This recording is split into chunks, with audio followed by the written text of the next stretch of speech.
Chad Colby's look at agriculture technology comes your way next, brought to you by the IBM Watson Decision Platform.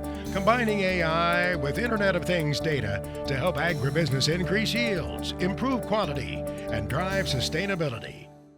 Well, of course, he had to get a peek at the show site at Boone, Iowa before the rest of us. Let's see what Chad saw.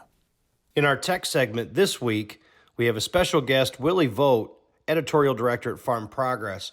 I wanted to get his take on what you might see in terms of technology at this year's Farm Progress show. We're at Boone for the first time in 4 years. A lot on the radar from the standpoint of some of the smaller startups that are here.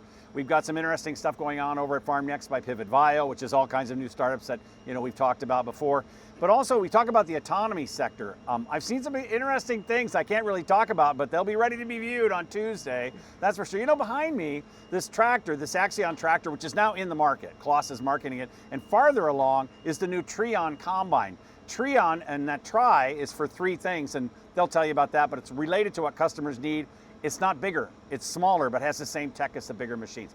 Willie, one thing I've noticed even this week being over here as the show's getting prepared, I've seen some equipment with my eyes for the first time other than in print.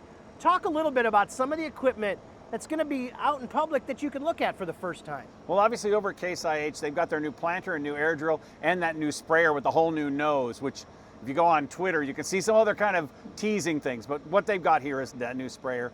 I've heard there's a new Guardian sprayer at New Holland. I haven't had a chance to look at that, but that's a big deal. Also, they're in the same area this year, which is a change. One last thing, talk a little bit about the Varied Industry tent. They're packed, they're sold out.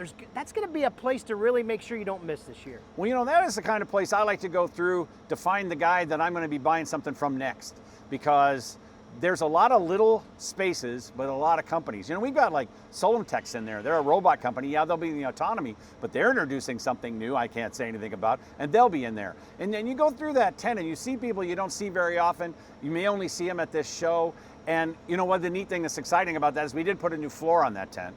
It's got asphalt now, and we're excited about that. Cut the ribbon on that this week as we got ready for the show. So it's just, the air of excitement is really building here, and it's very exciting, and I can't wait to be at the show live on Tuesday. We look forward to seeing you there as well.